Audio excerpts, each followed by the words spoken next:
It's time to breathe again on the latest Breath of Fresh Air webcast, streaming live on YouTube, Facebook, and Twitch. And Patrick, as y'all can see, Patrick Brackett is with me, Charles Taylor, and we have our jerseys on, our college football teams that we represent. You know, I'm a Texas fan. Patrick, of course, is a Georgia fan. And we are here wearing the jerseys because today or tonight is our college football preview show. So, Patrick, of course, just like every other show, we have a lot to get to. And before we get to that, we'll just break down what we're going to do here.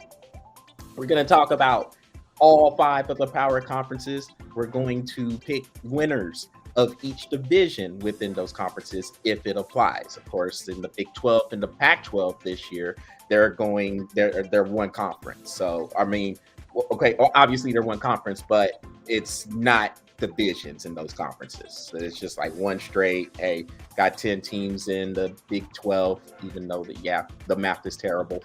And then you got 12 in the Pac-12. And so it's just going to be straight divisions, and the top two in those conferences will play in those respective championship games. But of course, Patrick, we have to start with the SEC because of course we do. because the champion comes out of the SEC, and it is in the form of your favorite team, the Georgia Bulldogs. So of course, like we do for every other season, every other time we do a college football preview, we start from where the champion came from. So we will go to the SEC East first, and Georgia is coming in as the favorite. We have Kentucky, and we've mentioned them in past weeks as we've done our contender versus pretender game. Kentucky looks strong. Looks like they have a strong defense. We'll have to see what they come up with on offense. Tennessee is getting a lot of hype because of their offense and the second year there under the new head coach, second year head coach Josh Heupel, to see if they can ascend maybe to compete for a SEC East title. And then you have South Carolina, Missouri, and Vanderbilt as well. Oh, almost forgot about Florida, who has a new head coach in Billy Napier. We know Florida is bringing a lot of talent. We'll see if they can coach that talent, what Napier can do with that. But, Patrick, are you like me? Okay, I pretty much know the answer to this. But are you like me thinking it is pretty much Georgia and everybody else in this conference? Can anybody knock them off? So, no, it's to me, and I'm going to go ahead and give you, like, spoiler alert. This is Georgia and Alabama and everybody else. Alabama is just that good, and we all know Nick Saban's always going to be bringing it when he's hitting the field. Out of the East, though, yeah, I got Georgia coming out of the East, and Kentucky is a strong team. To me, they're the chance that has they're the team that has a chance to beat Georgia.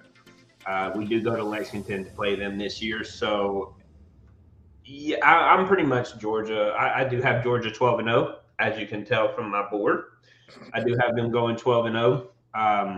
But if I see anybody to knock them off, it'd be Kentucky, and that'd be the one I'm worried about. Yeah, I'm with you now. Georgia, we know how much talent they lost to the pros this year. I mean, I forget the number of first round draft picks they had. I mean, I know Jordan Davis, and of course, Trayvon Walker was the number one pick going to the Jacksonville Jaguars. I think Wyatt and another one went to the Packers. I can't remember the guy's name right now, but they had like 5 first round picks. Nakobe Dean, of course, fell to the Philadelphia Eagles in the 3rd round. But if everything was right with him, he would have been a first round draft choice too, because he was that good last year for Georgia at the linebacking spot. But Georgia's at that level now where they're reloading, and they get those good recruiting classes, and they have guys ready to come in and pick up the spot. So I guess the big dude, what's the dude's first name, Patrick? I know his last name is Carter. What's his first name? The lineman. Yeah, I seen it. I saw it earlier, but he's the guy who looks like he is ready to ascend into that role that Jordan Davis was there and why it was from last year. I can't believe I'm forgetting his name. That is terrible. I can't believe I'm forgetting his name. Yeah, I know. Give me Goodness a minute, gracious. I'll say who it is. I just gotta find it. Yep. Oh, okay, there we go. Jalen Carter. Jalen Carter. Yeah, so he's about to ascend into that role of stuffing up that line, clogging everything up, and letting all those guys run around and make plays behind them. But on offense, you have Stetson Bennett returning as the quarterback. Brock Bowers, I love him at tight end. That dude is a beast at tight end. Yeah. So Georgia, yeah, I don't see anybody knocking them off. Kentucky, with Will Levis coming back, they have good defense. It's just a matter of can the receivers step up for them. They have some young receivers who are going to have to play some big minutes for them. They can. That makes Kentucky dangerous. You mentioned Tennessee with their offense, but their defense is terrible. So we'll see if they show any improvements there. And then Florida, wild card. That's your wild card team for me in the East. You know they're going to have the talent down there, but can Billy Napier come in there for the first year coming out of Louisiana and start to manage that talent and put it together in the best way possible? We will find out about Florida very, very soon. As a matter of fact, in week 1, in which we'll talk about those games coming up in a little bit. But yeah, Florida got a test. Just like Georgia has a little bit of a test with Oregon. So we'll see. But yeah, Patrick, that's my long way of saying, yeah, I don't see anybody beating Georgia. I was just giving a breakdown of the teams. No, I totally agree with you, man. Like I said, Kentucky is going to be a tough team to beat, and but that's all I really see. Like you said, that Florida team is going to be a wild card, and we just don't know yet with how that Florida team is going to come playing. All right. I do have to say this. A lot of people forget about what Florida did last year. Florida actually held Georgia to 3 points. Now, I know everybody's going to be like, no, man, they had 24 points going into half. No. Florida held Georgia to 3 points in that first half. If it wasn't for those stupid bonehead plays that they did, they played Georgia well, minus those two minutes at the end of the first half. So, and I don't think that game was much more than 24-3. I think it was like 31-3 was actually the final score, or 41-13 or 31-13 or something like that. So Florida actually played them very well. Just so everybody knows, those 2 minutes in that second half or that second quarter was the biggest difference. Yeah, it imploded terribly on on Florida in that second quarter at the end. Turnovers. And 2 turnovers and that totaled out to 3 touchdowns for Georgia. Yeah. So it was tough there for Florida, and it seemed like that was about the beginning of the end of Dan Mullen in that that game as well for his term as head coach. So well, Patrick, since we're in agreement there, and I know we're probably going to be, well, yeah, we're in agreement for the West Division. I already said it. So yeah, so but you have Alabama. Alabama is looking really strong. Of course, they have Bryce Young coming back as the quarterback, Heisman Trophy winner, defending Heisman Trophy winner. And on defense, you have Will Anderson, who might get some votes defensively for a Heisman Trophy. Mm-hmm. So Alabama loaded as usual. Both of us have Alabama winning this part of the conference as well. So I guess the question is, who do you think has the best chance of knocking them off, if there is that team to do that? Out of the West, right? Yeah. Actually, I got 2 teams out of the West. Mm-hmm. Arkansas and Ole Miss. And Ole Miss. And now, if you're giving me just one opportunity, I'd say Ole Miss. I think Lane Kiffin has an offense that is just going to be phenomenal. And they didn't really lose a lot on defense. So bringing that defense back with experience under them, I would have to say that shot would go to Ole Miss. Yeah, you know what, I'm with you. Because I think Ole Miss, then that's going to be the key. They're going to score. Ole Miss will keep weapons. Lane Kiffin will make sure there are enough receivers. That receiving core looks pretty loaded too. So they're going to be able to score the ball. It's can the defense start to catch up? They started making strides in that direction at the end of last year. Now let's see if they can carry it on through. If they can have even a middle of the pack defense in terms of where they are in the conference, that's gonna be a huge improvement. If they get up to like top 4, that makes Ole Miss really dangerous. I'm with you on Arkansas too. They have KJ Jefferson returning as the quarterback. He turned into a really good playmaker. Big dude too, 6'4", 225, 230. Got a strong arm as well. The receiving core for Arkansas might be a little bit weak because they lost Treylon Burks to the pros. But if somebody can step up in that role, that Arkansas's offense will be pretty strong because they'll run the football. When we know they're going to run the football. Sam Pittman got them ready to go. The defense.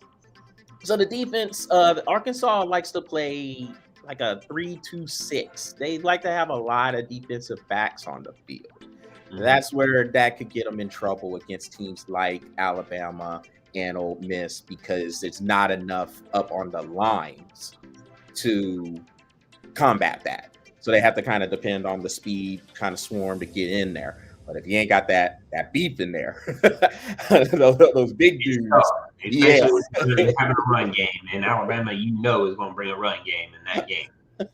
They don't run it 60 times. I'll be surprised against Arkansas. So yeah, I know what you mean. So the thing with Alabama, so I was looking at their schedule. So they will go to Fayetteville and they will go to Oxford to play Arkansas and Ole Miss. So those games on the road could be tough. Texas A&M comes there. Real quick on Texas A&M, I know they're getting a lot of hype as well. I'm not there with A&M. I think their defensive line it's a problem. I think they're going to have some issues on that.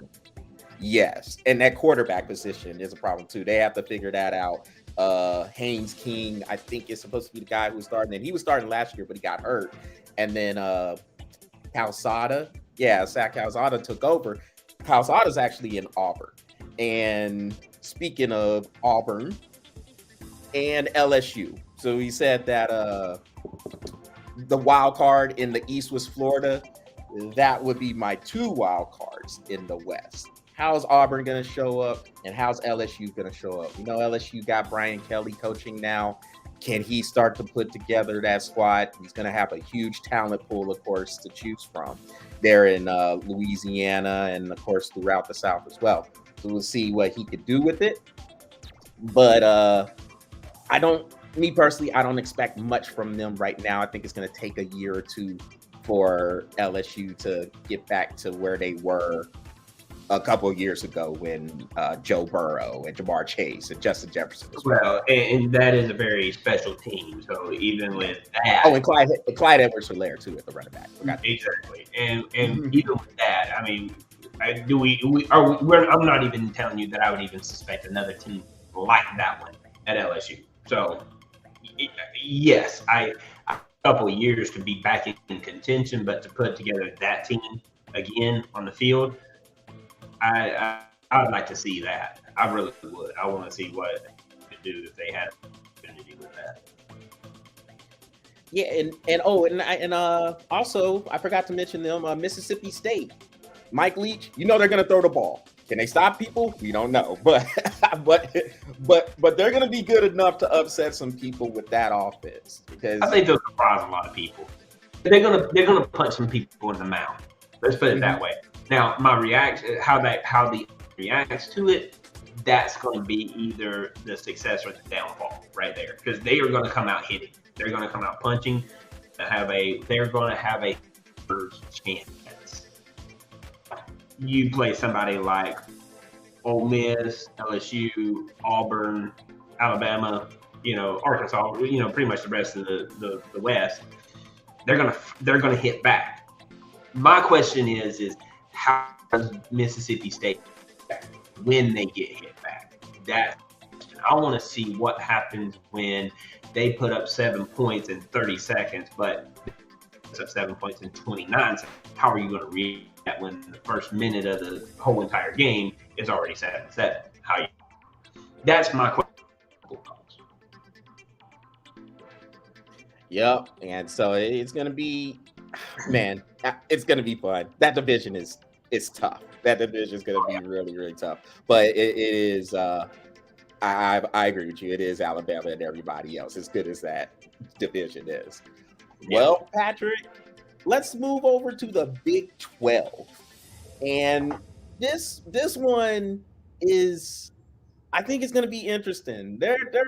I think there are 4 or 5 teams in this conference that could end up playing in the championship game. Uh, there, um, I'm very high on us because we have a lot of people coming back on offense. Xavier Worthy at the receiving spot. Bijan Robinson coming back for the running back.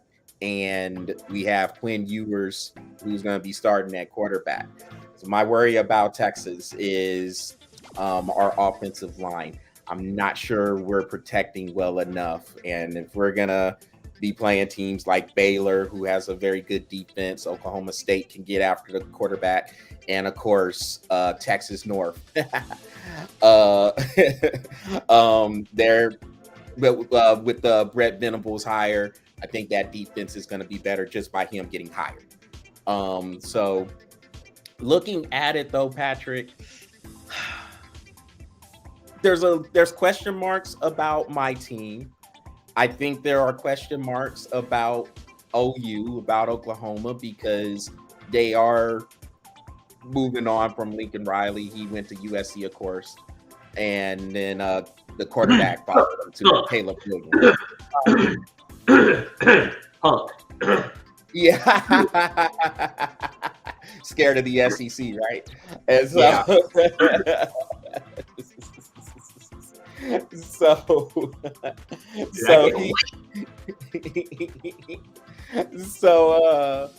Yeah. He moved on and stuff, and I think so. Those 2 teams, they have some question marks. Obviously, the talent is there for them to make a splash and be in that championship game. But if you're asking me about the consistency and who I think will probably be in the Big 12 championship game, look, Patrick, I would like to say we would, but I have to see more consistency from us. So I'm going to go with a rematch between Baylor and Oklahoma State in there, in the Big 12 championship game. I would, of course, like I said, I would like to see us in there. I think TCU could rise up and surprise some people as well. But, and Iowa State, they're always tough as well. I'm going to say it's probably a rematch between Baylor and Oklahoma State right now. If you were to ask me, that's where I would go. I do believe we could upset that, but we have to show more consistency. Oklahoma, as much as I can't stand them, they're going to be good, but they have some question marks as well. So I think Baylor and Oklahoma State right now have the least amount of question marks. And so I would pick them to be in the championship game. Fair enough. You said too much about everything, so there's really not much for me to say except for there is about 4 or 5 teams that could be in the running for this. And you mentioned all of them. I do like Baylor. I like Oklahoma. I like them in the sense of, I have to start hating them in a way here pretty soon. You know what I mean? So I have to be very careful about what I say about Oklahoma and Texas, because I love them coming in, and I'll be rooting for them when they're not playing the Dogs. But it is what it is. Welcome to the SEC. You know what I mean? All right. I do like that Oklahoma team, but I like that Oklahoma State team, like you said. I like Texas, but I mean that TCU team they're a wild card. They're the wild card in the Big 12, and I really like that TCU team. With that being said, I do think that there is some question marks in all 5 of those teams. We're going to find out what they are come week 1 and week 2 because every one of those teams we're going to know. You know, as much as I want to agree with you on that Baylor Oklahoma State, Venables, man, he's going. I feel he's going to answer enough of those questions, right? I got Baylor Oklahoma. All right. Baylor, Oklahoma. I mean, that's not a bad pick. If we're gonna take all the biases out of it. I take all the biases out of it. But and I was actually leaning, and this is crazy because I was actually leaning, and I have been leaning all week until probably about early this morning. I have been leaning to an Oklahoma State. And I've leaned on that one for quite some time. And then I was just saying, you know what? That Baylor team, they know how to play. And they, like you said, they're coming with the least amount of questions. They know what their identity is, which is the biggest key. And that Oklahoma State team is coming with a lot. But I just they're going to get upset by a couple of teams, I do feel, and TCU could be one of them. And I think that Oklahoma just kind of weasels and sneaks their way in there and gets it. And I got Baylor Oklahoma. And Patrick, I'm on record as saying that was the best hire out of all the coaches who moved. And that for as much as it sickens me to say it, that was the best hire because you are directly addressing a need. Mm-hmm. Oklahoma has not been good defensively. And when you bring in a defensive coordinator who was there, he was in Oklahoma previously before he went to Clemson under Dabo Swinney. And now he's coming back as the head coach. You're directly addressing a weakness. And that team they're going to be good defensively. So it's just a matter of, can they get the same type or something close to the same type of performance they were getting offensively, which I think Venables is probably going to bring more balance there. So expect Oklahoma to run the ball a little bit more than they have been under Lincoln Riley. And I think it does make them, it makes them dangerous. It does. If they're able to get that balance. Now, of course, I'm going to say we can beat them in the Red River Shootout. We just need to finish the deal. We have a lot of talent there. I think we're going to be coming with a lot, but for us, Patrick, we got to finish. That's our biggest thing. Dude, Texas, that's your question mark right there. Can you finish? And it happened, 7-8 games where y'all had the lead and just could not finish. And Oklahoma was one of them. Yeah. I mean, Oklahoma came back with that was just an amazing comeback. I mean, I'm not gonna sugarcoat it for you, but man, what Texas did in that first half was actually just as amazing. And if Texas could have finished, all they had to do was get one stop. They just could not get that one stop.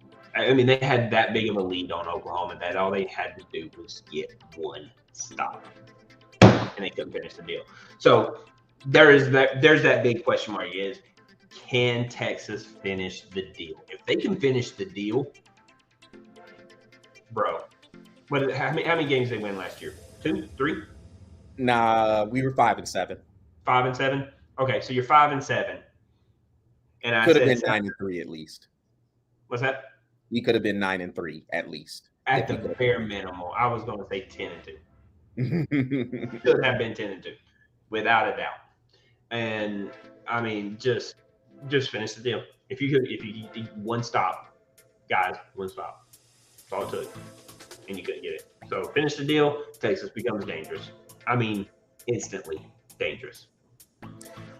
One thing, Patrick, I'll say. So Baylor, I can tell you this: if they make it, they're gonna earn it because they have to travel to Austin, to Norman, and up to Ames to play Iowa State. So they have a tough road schedule this year. That was the one reason why I almost said Oklahoma State. But man, I was like, you know what? If anybody's going to do it and anybody can go through that rigorous of a schedule for Baylor, if they could do it, it'll be that team. Well, all right, Patrick. Let's let's go. Let's go to the Big Ten. Do we have to? Yes, Patrick, because they are a Power Five conference. So I know you don't like them. I don't like them either. But hey, fair is fair. We're about being fair on this show, Patrick. Not trying to ignore anybody. We won't even. I was overlook them. I won't look at it. So we'll start in the Big Ten East, with 14 teams. I guess 16 now that they're about to add UCLA and USC to the fold in a couple of years. But you have the Michigan Wolverines in there. They are, for the first time in a long while, the defending champions of that conference. Hey. So thank the Lord, right? So where'd that come from? couldn't hang in the championship games, but hey. But they got there. They got there finally. They got there. That's all that matters. Had a chance. So Michigan, they're gonna bring the normal, be physical. They're going to have a big physical offensive line. They're going to run the football well. It's just a matter of, can they get enough of a passing game, a little bit more of a balance with whoever's the starting quarterback. I mean, it was Cade McNamara. He's still there, but he might not be the starter. I guess it just depends on what Jim Harbaugh decides. But, Michigan will run the ball. They will play some solid defense as well. Of course, you have the Ohio State Buckeyes lurking. A lot of people, of course, are high on them. They have C.J. Stroud playing quarterback, one of the favorites, along with Bryce Young, depending on what odds maker you look at. But C.J. Stroud's getting a lot of run there, a lot of the betting money in terms of who can win the Heisman. You got Jackson Smith-Njigba coming back as the receiver, beast receiver, by the way. He's from Texas too, of course. But anyway,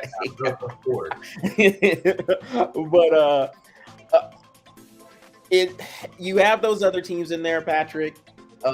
Penn State always lurking, but can never seem to break through. Same thing with Michigan State, always lurking, and they have broken through before. Michigan State has been in the college football playoff before. It's been a while since they've been there. But they seem to be a step below Ohio State, just like pretty much everyone else in that division. So do you see Michigan repeating as Big Ten champs, or at least winning that division? Or is Ohio State going to be back to what we normally say, who can step up and knock Ohio State off when it counts the most? Who can step up and knock Ohio State off? You see anybody doing it this year? No. Okay. No, it starts with the quarterback. Stroud is freaking nasty. He is going to be nasty. And with all those weapons that he has at wide receiver and at running back. Yeah. Oh, Henderson. Yeah. Trey Henderson at running back is nasty. So, no. I would love to see Michigan repeat. I would. And not because I like Michigan like that, and it's not because I hate Ohio State like that. What I like to see is good, healthy competition, and if they could rise up and beat them again, it renews a very beautiful rivalry that has just been dominated by Ohio State for 20 years. It's just unbelievable, if not more. You know what I mean? So it's not that I want Ohio State because I hate them, and it's not because I like Michigan. I don't really like either one of these teams at all. I don't watch them. I watch them enough to carry on a conversation, and I do watch the highlights and make sure. But am I watching this conference? No, I got way too much shit to worry about in my own, and that's a lot. So language, Patrick. Sorry, I got a lot of stuff to worry about in my own conference. So am I going to be worried about this conference like that? No, I got to worry about mine. But will I watch them? Absolutely. If it's a good game like Ohio State and Michigan, yeah, it will be on my TV. I'm going to watch it. But Ohio State is just going to be too strong. I have Ohio State winning their side, and without a doubt, they're going to dominate that. They're going to dominate the East, man. Ohio State is loaded. They are. I mean, they have a lot of talent. And just think, man, because they lost 2 receivers that went to the pros, and Garrett Wilson and Chris Olave, and they're still loaded. Yeah, they're just one of those programs that they don't rebuild. They just reload, get a good recruiting class in there, and they just plug them in, plug and play. And now you have CJ Stroud in there for the 2nd year in a row, looking like he's gonna put up some ridiculous numbers. There's no denying that. I don't see too many people getting in the way of that. Wouldn't be surprised to see 45 something touchdown passes. Is gonna be. I think he's gonna get loose. The defense for Ohio State could be a little bit of a concern. And that part depends on the secondary. Secondary got burned. They were getting torched a little bit last year. If they can get better and they start making those plays, yeah, it's curtains for the rest of the division and the rest of the conference. You'll probably see Ohio State in the playoff if that secondary really steps up. If the secondary doesn't, then there's a team that might be able to sneak in and maybe beat them for a game. But of course, you got to carry that out throughout the season. I don't see that happening as well. The West Division. Before we get into, I do have a sleeper. I mean, that Penn State team could make some noise in that division. Penn State, to me, Patrick, they're kind of like us. Like, can they finish? Can James Franklin? Yep. I get it, but out of all the teams, they're the sleeper. Can James Franklin stop being scared in the clutch and actually make a winning play call? That's the question. Yeah, they do have, and so speaking of Penn State, they will have Ohio State coming to Happy Valley this year, as they call it up there in State College, PA.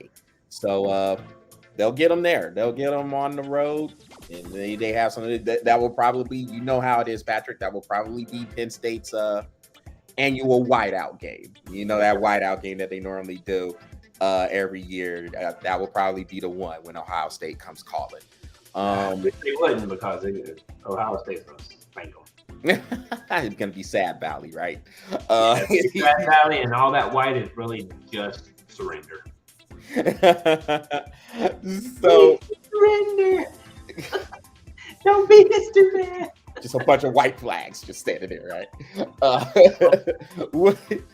In the West Division of the Big Ten, who do you see coming out of there?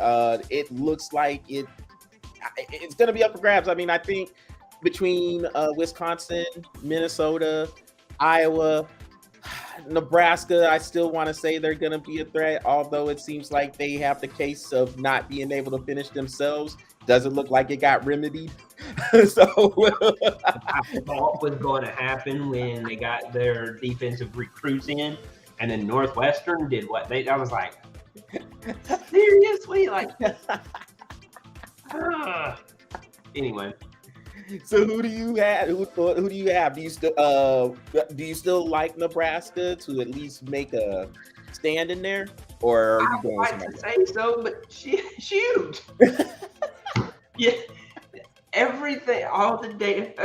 This is the beautiful thing about it, and the second thing, we got a little bit of data already in Nebraska and Northwestern, and this is the problem that I saw in that game, was the fact that Nebraska, again, just like last year, just like the year before, they can't finish.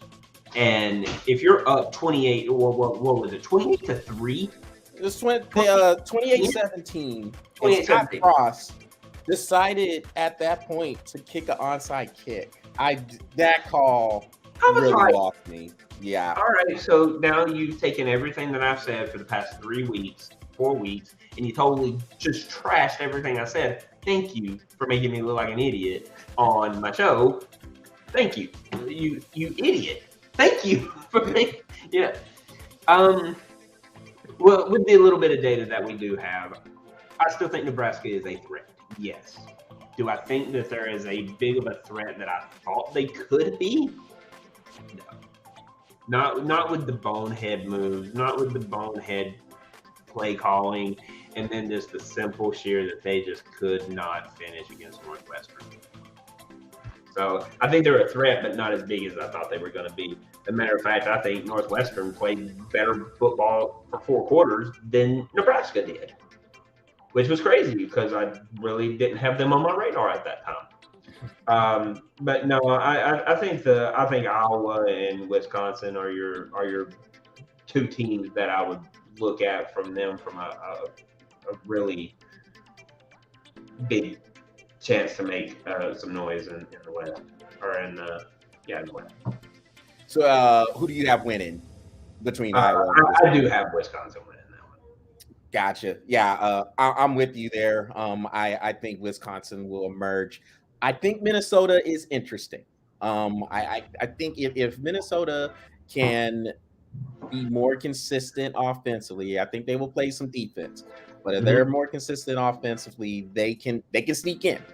And I remember, so they get their running back, Ibrahim, back. Ibrahim. I know. I was gonna say that sounds just like a Key and Peele name, but that is his name, Ibrahim. And but I love Key and Peele, man. he tore. It was either his Achilles or his ACL in the first game they were playing. Remember, last year they were playing Ohio State in the first game of the year. He was tearing Ohio State up, and then he got hurt, and it just messed up Minnesota's momentum for the rest of the game, and Ohio State kind of pulled away.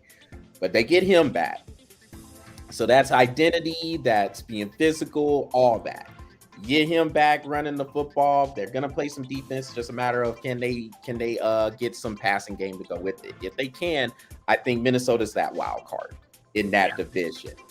With that being said, I agree with you. I do think Wisconsin will emerge. I think their quarterback, who has to answer some questions of his own, Graham Mertz, he's gonna have to step up his play. There's been a lot of hype around this dude. He has not lived up to it. It's time for him to live up to it now. And I think he will. I think Wisconsin is I just think they're the best team in that division. Agreed. So I guess we have a Ohio State Wisconsin Big Ten championship, and we don't see anybody beating Ohio State. So well, Patrick, let's go to the ACC. And in this conference is interesting. So now we know Clemson has been dominating for years. Last year that didn't happen, and you had Pittsburgh emerge. Clemson, even though they still had 10 wins last year, it was kind of a down year. They had 3 losses. It wasn't their typical 0 loss or 1 loss performance, and Pittsburgh came out and won the conference. So starting in that part where Pittsburgh is at, so the ACC Coastal, there we go. So starting in that part where you have Pittsburgh, North Carolina, Miami, Georgia Tech, Duke, Virginia, and Virginia Tech. Do you see Pittsburgh repeating there in the Coastal Division, or does somebody like Miami gets so much hype all the time, but I don't really see that. But do you see anybody knocking Pittsburgh off in there? Absolutely not. No. Pittsburgh's deep, man. They are deep. They got a lot. They just got a deep roster, man. They got a lot of wide receivers, tons of running backs, and just they're dangerous in the ACC. They really are. A lot of people are thinking Miami could rise up and do something, but you know what? They got a do you? Yeah. So a lot of people think that Miami is going to rise up and and possibly take over the Coastal. I don't see it because Miami's going to do exactly what Miami does. They're going to get ranked high, then they're going to lose, then they're going to lose, and then they're going to lose. And when they lose 3 games, everybody down in Miami gets a piss poor attitude, and nobody wants to play. Well, I won't play for a bunch of losers. I quit, man. Tell the coach I quit. I don't even entertain Miami at that point. I like watching them play until they lose their first game, and then everybody gets mad. And then that's what I watch. Is how everybody gets mad because nobody wants to shake hands. They're like, I ain't going to shake his hand. Whatever. I'm gonna go get changed. I'm gonna go to the club. that might come, I think, in week 2 or 3. They actually come to College Station to play A&M in the next couple of weeks too. So that'll probably be right there. Yeah. Deuces.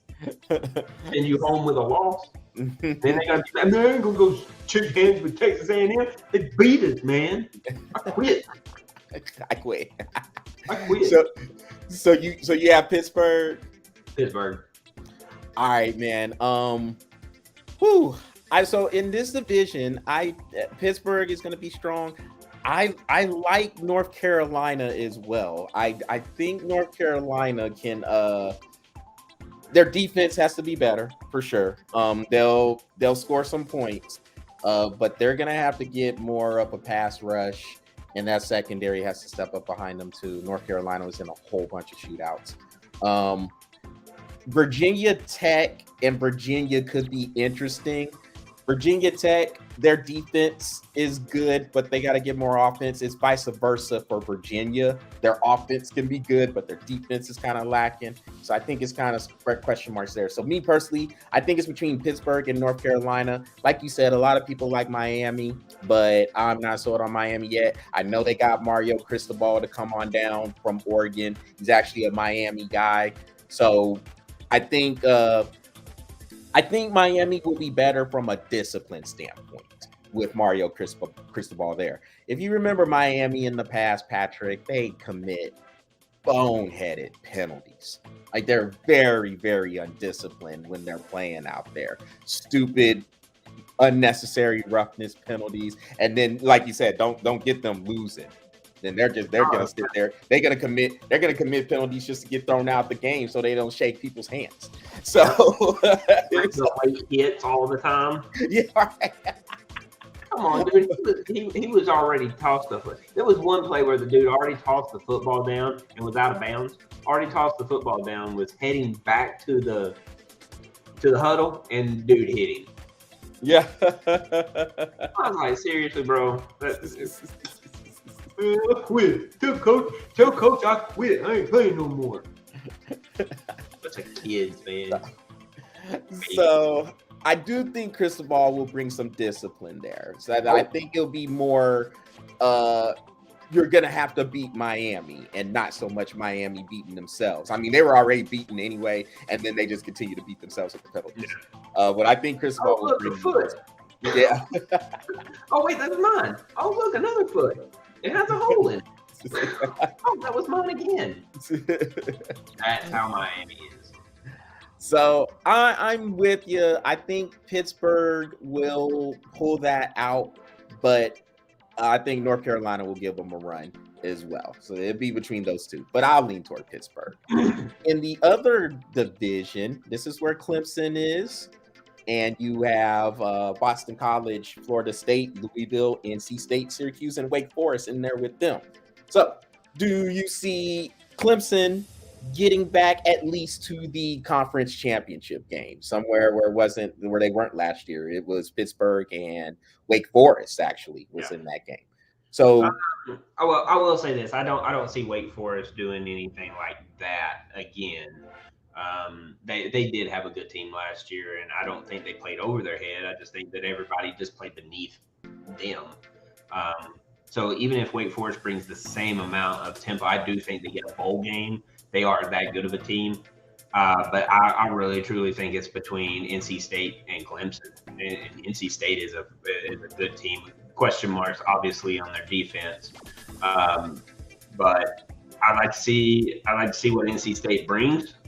But I do think it is Clemson's to lose, because I do think that they're that much better of a team in that conference. But I do think NC State does give them a run for it. I couldn't agree more. I think Clemson will be in there, but yeah, NC State is dangerous. And one thing you know about NC State, they're not afraid of Clemson at all. And it's one team. In any year, in any year they play Clemson, like that is a game. Yeah. That Clemson does not blow that team out. No, they just match up well. NC State just matches up well with Clemson. Now that game is in, and not that it matters because, like you just said, they match up well no matter where they play. That game is in Clemson this year, but NC State, I like that team, man. I'm actually, like, if I'm rooting for a team in the ACC, I am actually rooting for that NC State team. They are that good, and I like what they're doing down there. Absolutely, man. They have a well-rounded team. Like they can score. They are. Yeah, and their discipline. Defensive line is good. Secondary is good. Linebackers are good. I mean, NC State is just a well-rounded team. But yeah, I agree. I think Clemson will be back in the championship game playing Pittsburgh, but it wouldn't surprise me if NC State beats them and does represent the Atlantic. That would not surprise me. And there's not many teams that I will say, well, that won't surprise me if they beat. No, this is one of those where Clemson is going to have to show up to beat NC State. And if they don't show up, they will take an L. All right, Patrick. So before we move on to the Pac-12, quick question. Does Florida State make any strides this year? I think they're better. I do think they're better. I'm not going to say that they are on their way to winning any conference by no means, but I will say they have. I do think they put a step forward and into building and rebuilding this program. I do think that. Okay, cool. Yep, you said it all right there. I agree with you there. I do think they'll make some strides. And then maybe next year or in 2 years, they can get back to that level where they can compete for a championship. In the conference. Definitely make some noise in 2 years. 3 years, I would say probably 3. They would be able to say, okay, let's put something together and see if we can go and get a conference. All right, Patrick. Well, let's move on to the last Power 5 conference here, the Pac-12. So the Pac-12 is going to the format where it is just all one conference, pretty much a round robin type of situation. They're not doing the divisions within the conference. So it will be the top 2 teams that finish. They will play in the Pac-12 championship game. Last year it was Utah and Oregon who were in this game. Do you see anything different from that conference? Does Arizona State rise up? Does maybe, kind of looking through these teams here, does Colorado potentially rise up? We'll talk. We'll get into USC here in a little bit. I know everybody is hyping them up, but do you see anyone knocking Utah and Oregon off there to get? No, Utah and Oregon rematch, but I will say watch out for one team, Stanford. They are pretty good. Stanford is always a team. They don't beat themselves a lot. It's really just a matter of can they get enough talent, more or less. Yeah. And in the conference they can do something, but that's it. No, Oregon and Utah. And Utah is legit. Yeah.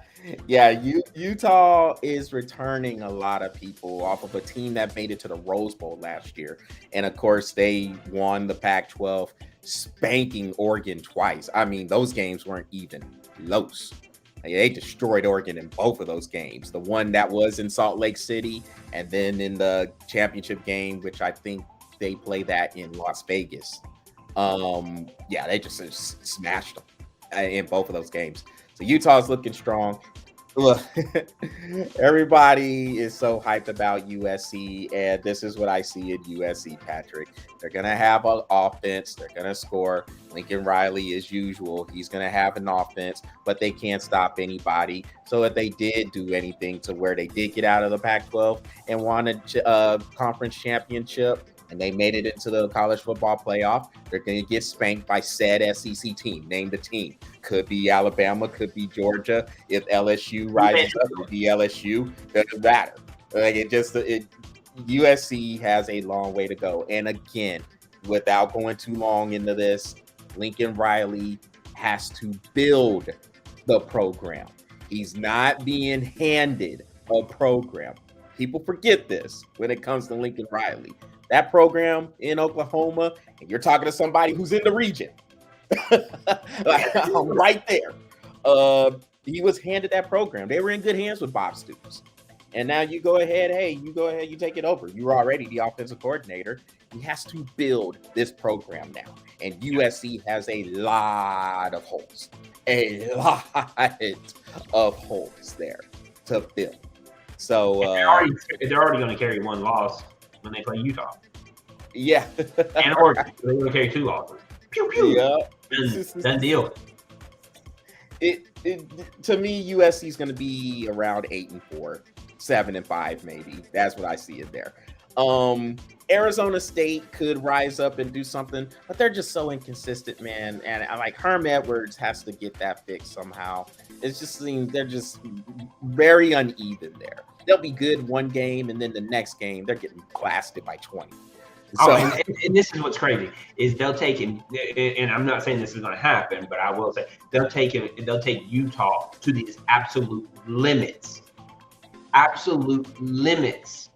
and then turn around and lose to Washington State. What? It's like if you're going to take Utah to the limit there and then not Washington State. What? Come on. Well, Patrick, all right. So we have a few minutes left. We have 2 more topics to get into, so we got to be a little bit quick with these. Let's talk about the group of 5 teams. So we know last year, Cincinnati broke through, finally. Group of 5 team got into the college football playoff. What team, if there is a team that could do it this year, what team are you looking at? It'd be Cincinnati. Cincinnati again? That's it. There's not another group of 5 team that could even match to what Cincinnati has done. And I don't know who the coaching is down there. Who is it? You got Luke Fickell still there. Okay, so Luke Fickell is still there then. Okay, he's done phenomenal for a Cincinnati team that's in the group of 5 or group. And there's nobody else that's going to even match him. There's nobody else. And like you said, they finally broke through last year. I do feel like their ranking is a little low because I think they probably are saying, well, group of 5 made it in last year and this is what we got from it. Let's move them down and put somebody up there that might be. But I think Cincinnati could try to break through and make that noise. But man, starting out that low in the rankings, that's going to be tough for them to make up some ground. So Patrick, I have 3. I got 3 for you that might be able to break through. Cincinnati is one of them. The other one is Houston. Now, Houston, looking at the AP ranking, they're right behind Cincinnati. Cincinnati starts off at number 23. Yeah, and Houston is 24. Yeah, yep, exactly. Houston is 24. And I think Houston has their explosive on offense. And if they can get a little bit of defense to go with that, which they're okay, but not where they need to be. If they can get that defense to come along, Houston is very dangerous. So there's 2 in the American Athletic Conference. The other one that's catching my eye, Patrick, is Fresno State. Fresno State to me, and they're gonna have a couple of opportunities here at the beginning to kind of set that way, to kind of get on that path. And then in the Mountain West, I mean, you got some good teams in there. You got Boise State in there. You have San Diego State is always pretty solid in there as well. So it won't be easy to navigate through that conference either. But Fresno State is one of those teams, man. They play physical, they play hard, they play tough. They're always solid. They run the ball well, and they have a good quarterback there too who could throw and put some points on the board. So I'm looking at them. They're that dark horse. I don't have them as high as Cincinnati or Houston, but I say watch Fresno State. Now, look, if they have 2-3 losses by the end of September, then I'll come back and say that I was an idiot for saying that. But on paper, right now, I'm high on this Fresno State spot. I am. Well, I think they play USC too. So that's a game. USC better be careful for that one. They better be careful because that could be an L for USC, and that would shut down all those USC's back mess. So, God, I hope they win too. So those are the three that I'm looking at. But yeah, I'm with you. Cincinnati, they have a solid foundation there now with Luke doing what they're doing. So that them and Houston to me are the two teams that I would look at. Fresno State and dark horse. So Patrick, have 4 or 5 minutes left. Let's get into these week 1 games a little bit. Starting with the preview, you know how we normally do. As the games go along, we'll review the week prior, or the week before, and then get into the week coming up. So here we are, week coming up, week 1. What games catch your eye? What are you looking for? Besides the obvious. Well, obviously, yeah, because that's the only one I'm really worried about right now. No, the Ohio State Notre Dame game. A lot of people are like, well, Notre Dame, what about them? I'm like, well, we'll find out. Yeah. When they play Ohio State. in Columbus. In Columbus.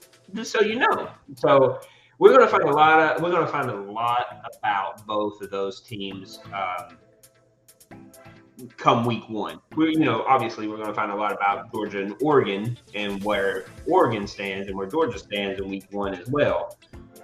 But there was one other game that was catching my eye, and I'm gonna have to look it up because I don't remember, because I really forgot that we were doing this part. So there is. And I told you we were.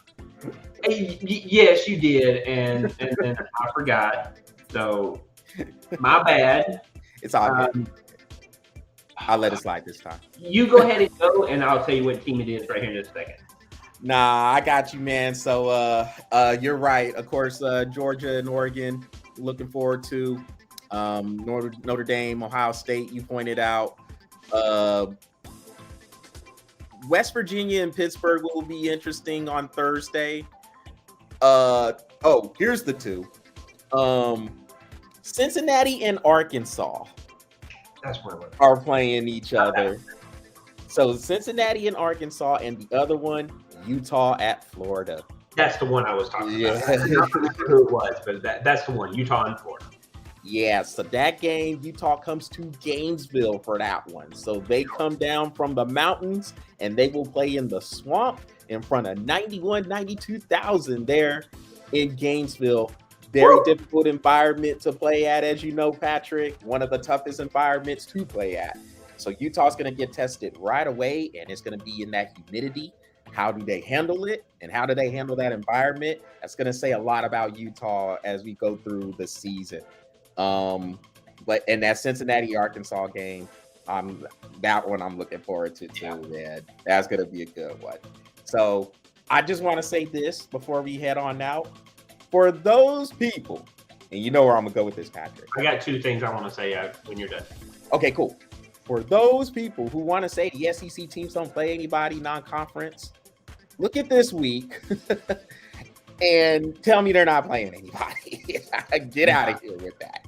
Right. Stop it.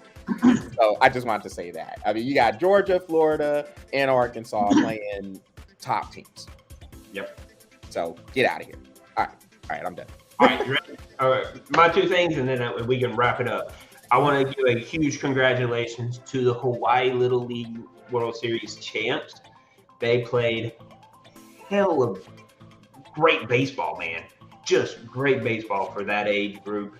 It was fun watching the Little League World Series. Some good teams come out to play. Shout out to the Tennessee team who got knocked out really early last year and then made it to the consolation game. So shout out to them, but a huge shout out to Hawaii for winning the Little League World Series, and Aaron Judge for joining. He hit 50 homers. He hit 50 home runs in several seasons, and he joined with Babe Ruth and Roger Maris.